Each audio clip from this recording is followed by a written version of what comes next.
মার্কিন president Donald ট্রাম্পের প্রশাসন থেকে সরে যাওয়ার ঘোষণা দিলেন প্রযুক্তি উদ্যোক্তা ইলন মাস্ক। ২৮ মে পদত্যাগের ঘোষণা করেন তিনি। প্রেসিডেন্ট ডোনাল্ড ট্রাম্পের সঙ্গে স্বাক্ষরিত একটি বড় বিল নিয়ে মতবিরোধের পরপরই মাস্ক এই সিদ্ধান্তের কথা জানান।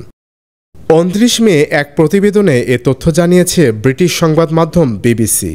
প্রতিবেদনে বলা হয়েছে, দ্বিতীয়বার হোয়াইট হাউসে প্রবেশ করার পর ইলন মাস্ককে নিজের বিশেষ পরামর্শদাতা হিসেবে নিয়োগ করেছিলেন ডোনাল্ড ট্রাম্প।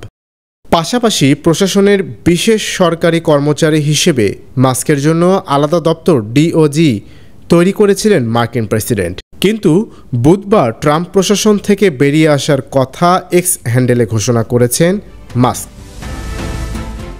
মাস্ক আশা করেন সরকারের দক্ষতা বিভাগ ভবিষ্যতে আরও শক্তিশালী হবে। দক্ষিণ আফ্রিকায় জন্ম নেয়া এই প্রযুক্তি উদ্যোক্তা বলেন, ট্রাম্পের নতুন খরচ সংক্রান্ত বিলটি সরকারের ঘাটতি আরও বাড়িয়ে দেবে।